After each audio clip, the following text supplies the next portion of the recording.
Halo, perkenalkan nama saya Putra Stan Firdaus. Saya berasal dari kelas E2 Manajemen dengan nomor NPM 101203511. Kali ini saya eh,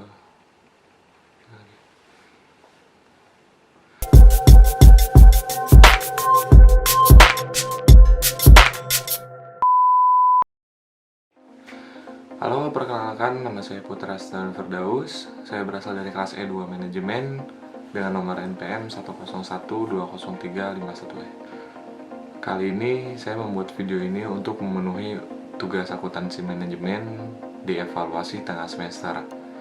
Dan kali ini saya akan mempresentasikan materi mengenai biaya kualitas dan produktivitas. Yang pertama ini mengenai tentang kualitas.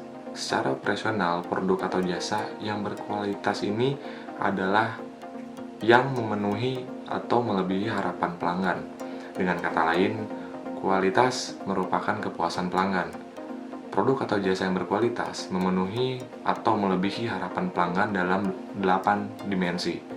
Yang pertama kinerja, estetika, fitur, kemudahan perawatan dan perbaikan, keandalan, tahan lama, kualitas, kesesuaian, dan juga yang terakhir ada kecocokan penggunaan.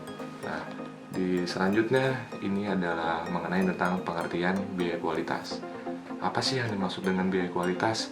Biaya kualitas adalah biaya yang berkaitan dengan pencegahan, pengidentifikasian, perbaikan, dan pembetulan produk yang berkualitas.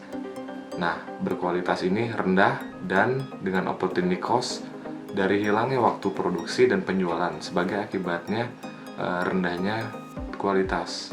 Nah, dari biaya kualitas ini kita bisa mengukur bahwa biaya kualitas bisa juga diklasifikasikan sebagai biaya yang dapat diamati atau tersembunyi. Terus yang kedua ini adalah biaya kualitas yang dapat diamati adalah biaya yang tersedia atau dapat diperoleh dari catatan akuntansi sebuah perusahaan.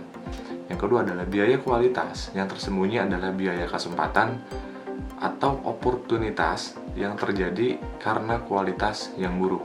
Yang selanjutnya ini adalah tentang biaya kualitas tersembunyi. Biaya kualitas yang tersembunyi ataupun hidden cost adalah biaya kesempatan atau opportunities yang tersedia karena kualitas yang buruk. Biaya opportunities biasanya tidak disediakan dalam catatan akuntansi. Nah, dalam penggunaan informasi biaya kualitas dapat digunakan antara lain untuk penentuan harga strategis, penggunaan informasi, biaya kualitas, dan pengimplementasian total quality management, membantu meningkatkan kualitas produk, pengurangan harga, dan membantu kelangsungan lini produk dalam jangka panjang dalam melakukan analisis produk baru. Itu yang dimaksud dengan biaya kualitas. Dan di sini ada 3 metode tentang biaya kualitas tersembunyi. Yang pertama itu adalah metode pengali atau multiplier method. Metode penggali mengasumsikan total biaya kegagalan adalah hasil pengalian dari biaya-biaya kegagalan yang terukur. Yang dimaksud di sini adalah total biaya kegagalan eksternal, dan ini bisa dalam lambangnya K, ataupun biaya kegagalan eksternal yang terukur. Dan yang kedua adalah metode penelitian pasar. Metode penelitian pasar digunakan untuk menilai dampak kualitas yang buruk terhadap penjualan dan bangsa pasar. Dan ini bisa melakukan dengan survei langsung. Dan ketiga di sini adalah fungsi kerugian kualitas Taguchi. Fungsi kerugian Taguchi mengasumsikan setiap penyimpangan dari nilai target suatu karakteristik kualitas dapat menimbulkan biaya kualitas yang tersembunyi. Selanjutnya, biaya kualitas yang tersembunyi meningkatkan secara kuadrat saat nilai aktual menyimpang dari nilai target. Dan di sini ada perumpamaan bahwa misalnya di sini ada L dengan kurung Y sama dengan K dalam kurung Y dot T dalam kurung kuadrat, di mana K ini adalah konstanta proporsionalitas yang besarnya bergantung pada struktur biaya kegagalan eksternal perusahaan, dan Y ini adalah maksudnya nilai aktual dari karakteristik kualitas, dan T ini maksudnya adalah nilai target, dan L adalah kerugian kualitas. Nah, di sini ada kategori umum biaya kualitas meliputi ada 4 aspek. Yang pertama biaya pencegahan. Biaya pencegahan adalah biaya yang dikeluarkan untuk mencegah terjadinya cacat dalam produk atau jasa yang dihasilkan oleh perusahaan. Dengan demikian, semakin besar biaya pencegahan yang dikeluarkan, maka jumlah produk cacat yang dihasilkan akan berkurang dan biaya kegagalan semakin kecil. Biaya untuk mencegah kualitas yang buruk pada produk atau jasa yang dihasilkan sejalan dengan peningkatan biaya pencegahan, kita mengharapkan biaya kegagalan itu turun. Dan yang kedua ada biaya penilaian. Biaya penilaian adalah biaya yang dikeluarkan untuk menentukan apakah produk jasa telah memenuhi persyaratan kualitas yang telah ditetapkan ataupun tidak. Nah, tujuan utama dari fungsi penilaian ini adalah untuk menghindari terjadinya kesalahan dan juga kerusakan produk sampai ke tangan konsumen. Biaya yang menentukan apakah produk dan jasa telah sesuai dengan persyaratan atau kebutuhan pelanggan. Contohnya ini adalah seperti biaya pemeriksaan dan pengujian bahan baku. Nah, yang ketiga ini adalah tentang biaya kegagalan internal. Biaya kegagalan internal yaitu biaya yang harus dikeluarkan karena perusahaan telah menghasilkan produk yang cacat. Tetapi cacat tersebut telah diketahui sebelum produk tersebut sampai ke pelanggan. Jadi perumpamaan sebelum didistribusikan, pihak yang mengelola itu sudah tahu bahwa produk itu cacat tetapi masih didistribusikan. Dan keempat ini adalah biaya kegagalan eksternal. Biaya kegagalan eksternal atau external failure cost merupakan biaya-biaya yang berhubungan dengan kesalahan dan non-konfirmasi yang ditemukan setelah produk itu diserahkan ke pelanggan.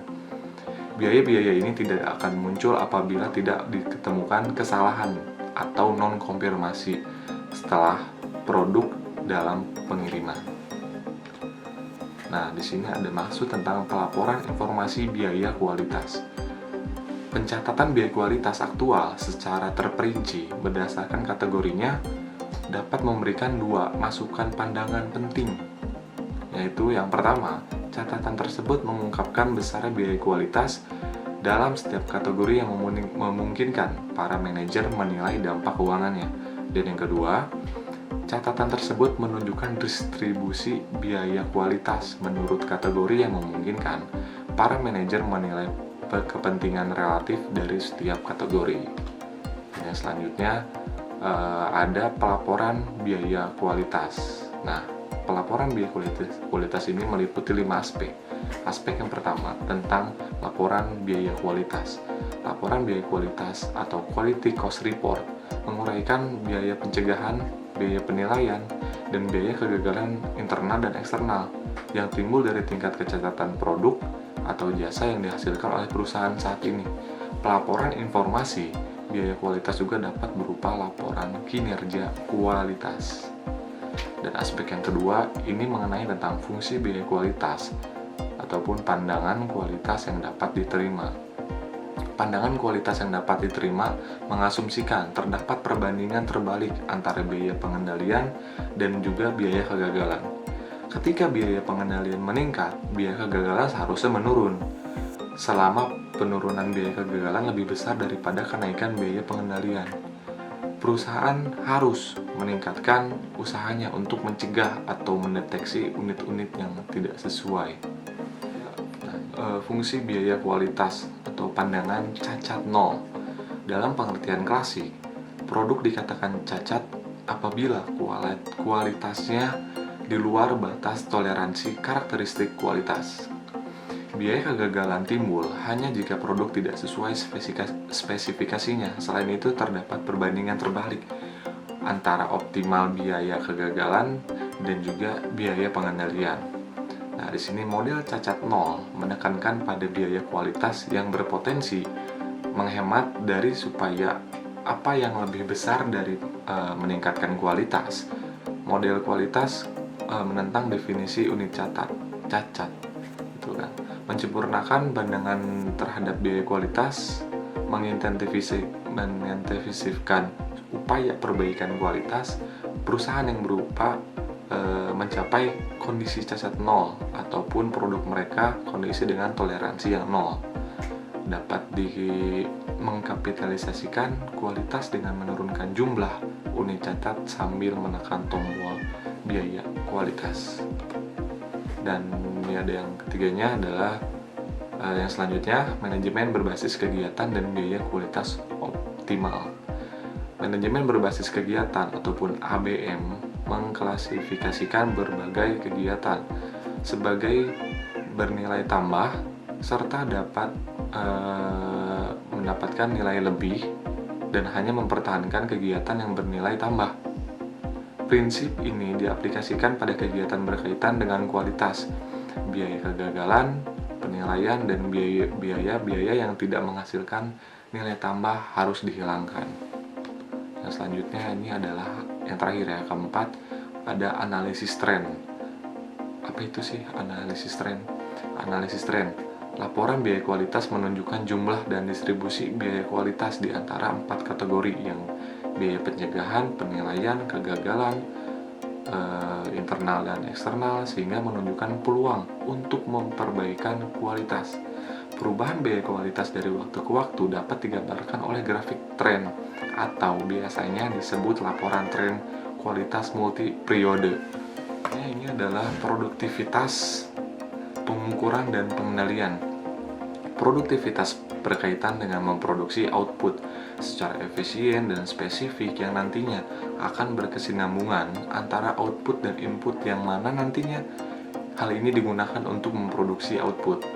Dalam produktivitas ada juga istilah mengenai efisiensi produk total, di mana pengertiannya adalah suatu titik di mana ada dua kondisi yang terpenuhi, yaitu setiap bauran input untuk memproduksi output tertentu, di mana tidak ada satupun yang digunakan melebihi yang diperlukan guna menghasilkan yang namanya output. Nah, di sini adalah bernyambung juga tentang pengukuran produktivitas parsial. Pengukuran produktivitas atau productivity measurement adalah penilaian kuantitatif atas perubahan produktivitas. Tujuan pengukuran ini adalah untuk menilai apakah efisiensi produk telah meningkat atau menurun. Pengukuran produktivitas dapat berupa aktual ataupun perspektif. Pengukuran ini lebih ke aktual, memungkinkan manajer untuk menilai, memantau, dan mengendalikan perubahan sekaligus. Definisi pengukuran produktivitas parsial adalah produktivitas dari satu input tunggal, biasanya diukur dengan menghitung rasio output terhadap input. Nah, di sini ada rasio produktivitas sama dengan input ataupun output.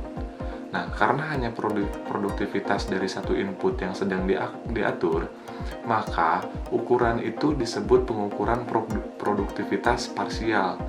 Jika output dan input diukur dalam kuantitas fisik, maka kita memperoleh ukuran produktivitas operasional atau operational productivity measure. Jika output dan input dinyatakan dalam dolar, maka kita memperoleh ukuran produktivitas keuangan atau financial productivity measure. Nah, di sini ada keunggulan dan kelebihan pengukuran parsial. Dari keunggulan parsial memungkinkan manajer untuk memfokuskan perhatiannya pada penggunaan input tertentu. Penggunaan ukuran parsial memiliki keunggulan, yaitu mudah terinterpretasikan oleh semua pihak dalam perusahaan, sehingga ukuran tersebut mudah digunakan untuk menilai kinerja produktivitas dari karyawan operasional. Dan kelemahan dari pengukuran parsial ini adalah jika digunakan secara terpisah dapat menyesatkan. Penurunan produktivitas suatu input mungkin diperlukan untuk meningkatkan produktivitas yang lainnya. Trade-off seperti itu diperlukan jika biaya keseluruhan turun, tetapi pengaruh tersebut akan hilang jika digunakan ukuran parsial masing-masing. Nah, di sini ada pengukuran produktivitas total. Pengukuran produktivitas dari seluruh input disebut pengukuran produktivitas total atau total productivity measurement. Perusahaan hanya mengukur produktivitas dari faktor-faktor yang dianggap sebagai indikator yang relevan bagi keberhasilan dan kinerja perusahaannya. Jadi, pengukuran produktivitas total dapat didefinisikan sebagai memfokuskan perhatian pada beberapa input yang menunjukkan keberhasilan perusahaan secara total. Jika kita melihat dari kualitas dan produktivitas, peningkatan kualitas dapat meningkatkan produktivitas dan juga sebaliknya. Sebagai contoh, jika pengerjaan ulang berkurang karena menurunnya unit produk cacat, maka lebih sedikit tenaga kerja dan bahan yang digunakan untuk menghasilkan output yang sama. Nah, penurunan jumlah unit cacat memperbaiki kualitas sementara pengurangan jumlah output yang digunakan meningkatkan produktivitas. Oleh karena itu, sebagian besar peningkatan kualitas mengurangi jumlah sumber daya yang digunakan untuk memproduksi dan menjual output perusahaan. Maka nggak heran sih, kebanyakan peningkatan kualitas secara umum akan tercermin pada ukuran-ukuran produktivitasnya. Mungkin ini adalah presentasi terakhir. Cukup sekian dapat sampaikan. Mohon maaf jika ada banyak yang kekurangan dalam segi penyampaian, materi dan juga tampilan. Mungkin saya ada quotes gitu. Janganlah kalian melihat siapa yang berbicara, tapi kalian lihatlah apa yang dibicarakan. Mungkin sekian dari saya, dari Putra Setiawan. Mohon maaf jika ada kata-kata yang kurang berkenan. Sekian dan waalaikumsalam. Assalamualaikum warahmatullahi wabarakatuh.